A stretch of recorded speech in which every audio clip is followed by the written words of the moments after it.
అయితే వరంగల్ నగరానికి శాశ్వత పరిష్కారం ఏంటనే దాని మీద రివ్యూ తీసుకోబోతున్నారు.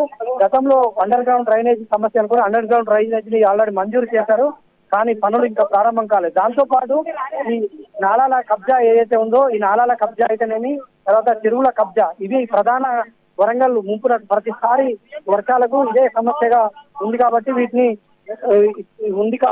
వీటి మీద ఒక యుద్ధ ప్రాతిపదికన అధికారులను రివ్యూ తీసుకున్న తర్వాత ఒక ప్రకటన అయితే చేయనున్నారు ముఖ్యమంత్రి రేవంత్ రెడ్డి.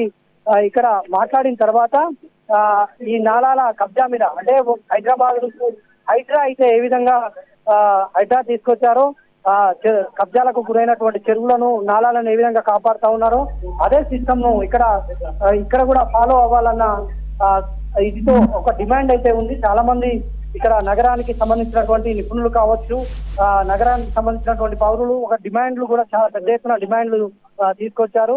వరంగల్ చెరువులను కాపాడేందుకు, ఇక్కడ నాలాలను కాపాడేందుకు కూడా హైడ్రా లాంటి ఒక వ్యవస్థ కావాలని ఒక పోరాటమే సాగింది. మరి దాన్ని వారి యొక్క డిమాండ్స్ ను కానీ ఎవరిని కూడా పరిగణనలోకి తీసుకొని ముఖ్యమంత్రి నిర్ణయాన్ని ప్రకటించేటువంటి అవకాశం ఉంది. అట్లాంటి ఒక హైడ్రా లాంటిది చేస్తే తప్ప ఇక్కడ ముంపుకు గురైనటువంటి ప్రాంతాలు, ఇట్లాంటి వరద ముంపు ప్రాంతాల సమస్య అయితే వరంగల్ నగరానికి తప్పనుంది. మరి అలాంటి దాని మీద ముఖ్యమంత్రి నిర్ణయం ప్రకటించేటువంటి అవకాశాలు అయితే కనిపిస్తా ఉన్నాయి.